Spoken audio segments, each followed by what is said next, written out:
So I was on the panel with a gentleman by the name of Kelvin from Bloomberg, and one of the things I came across, or that came out of it, is that Bloomberg seems to be a great place to work. And there, but on a broader level, I think we all agreed that there's not necessarily talent shortages. Because of AI, there's so much productivity is being driven in the modern economy that companies are able to do more with less.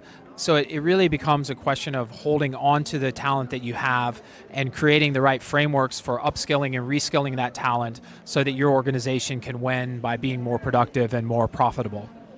So far, so good. We're happy to be here with our booth. General Assembly is somewhere around the building. I believe this is the second or third year that we've participated, and we're having a great time. It's a really good question. I think I'll speak from General Assembly's perspective.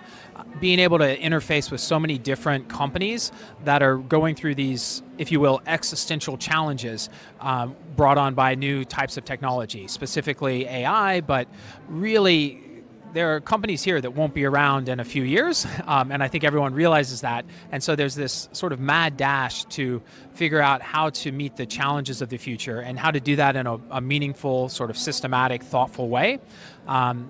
Yeah, that's been my takeaway so far, but the day's young.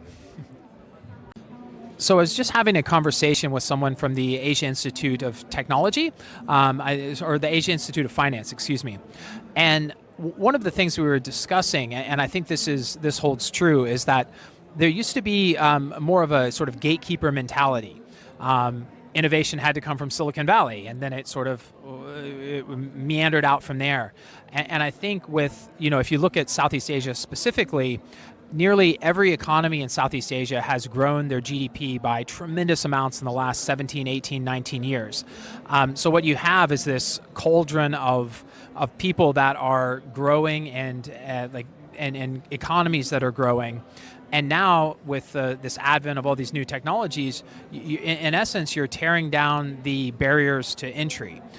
Everyone can get have access to an AI. Everyone has access to some sort of LLM. And so if you think about economies that are on the rise, coupled with this wonderful new super intelligence that you carry around in your pocket, and that diminishes the barriers to starting companies or to doing more innovative things. I think you're on the cusp of a really awesome few decades in Southeast Asia.